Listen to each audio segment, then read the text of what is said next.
బంగ్లాదేశ్ రాజధాని ఢాకా పేరు అందరికీ పరిచయమే.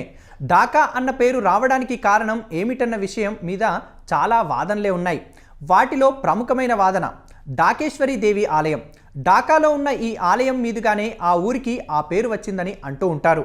ఇంతకీ ఎవరా ఢాకేశ్వరి దేవి, ఏమిటా ఆలయ చరిత్ర తెలుసుకునే ప్రయత్నం చేస్తే ఆసక్తికరమైన విశేషాలు చాలానే వినిపిస్తూ ఉన్నాయి. బంగ్లాదేశ్ను పాలించిన రాచవంశాలలో సేన వంశం వారిది ఒక ప్రత్యేకత. అధికారంలో ఉన్నది 150 ఏళ్లే అయినా వారి ప్రభావం బంగ్లాదేశ్లో బాగానే ఉంది. పశ్చిమ బెంగాల్లో ఉన్న నవదీప్ రాజధానిగా సాగిన వీరి పాలనలో హైందవ మతానికి అధిక ప్రాధాన్యత ఉండేది. వారి పాలనలో ఇప్పటికీ గుర్తుండిపోయే అంశం ఢాకేశ్వరి దేవి దేవాలయం. సేన వంశానికి చెందిన బల్లాల సేనుడనే రాజు 12వ శతాబ్దంలో ఈ ఆలయాన్ని నిర్మించినట్లు చెబుతూ ఉన్నారు.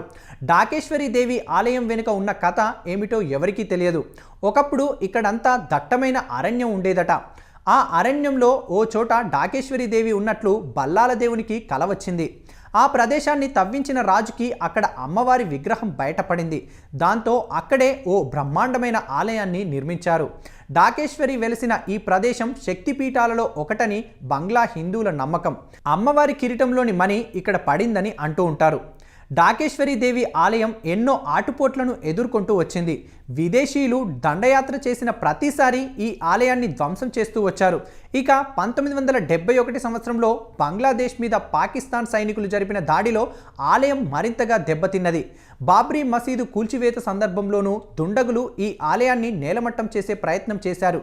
ఇన్ని దాడులని ఎదుర్కొని కూడా ఢాకేశ్వరి దేవి ఆలయం అలనాటి భక్తి ప్రభావానికి గుర్తుగా మిగిలింది.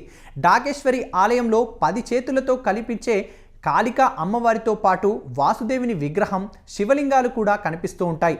ఆలయం నిర్మించిన కొత్తలో ఇక్కడ బంగారు విగ్రహం మూల విరాట్టుగా ఉండేదట. దాడులకు భయపడి ఆ విగ్రహాన్ని పశ్చిమ బెంగాల్కు తరలించినట్లు చెబుతారు.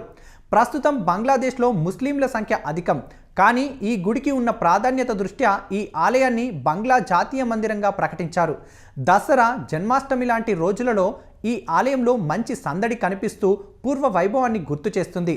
ఢాకేశ్వరి దేవి ఆలయానికి ప్రభావం తగ్గిపోయి ఉండవచ్చు. మునుపటిలా భక్తులు పోటెత్తకపోవచ్చు. కానీ బంగ్లాదేశ్లో అత్యంత ప్రముఖమైన హిందూ ఆలయం ఏది అంటే దీనినే పేర్కొంటూ ఉంటారు. అందుకనే ప్రధాని మోదీ సైతం బంగ్లాదేశ్కు వెళ్ళినప్పుడు ఈ ఆలయాన్ని దర్శించుకున్నారు. ఢాకేశ్వరి ఆలయం ఎన్ని ఆటుపోట్లను ఎదుర్కొన్నా చరిత్రలో దాని ప్రాధాన్యతని మర్చిపోలేం. బంగ్లాదేశ్లో ఢాకా అనే ఊరు ఉన్నంత వరకు ఢాకేశ్వరి పేరుని విస్మరించలేం.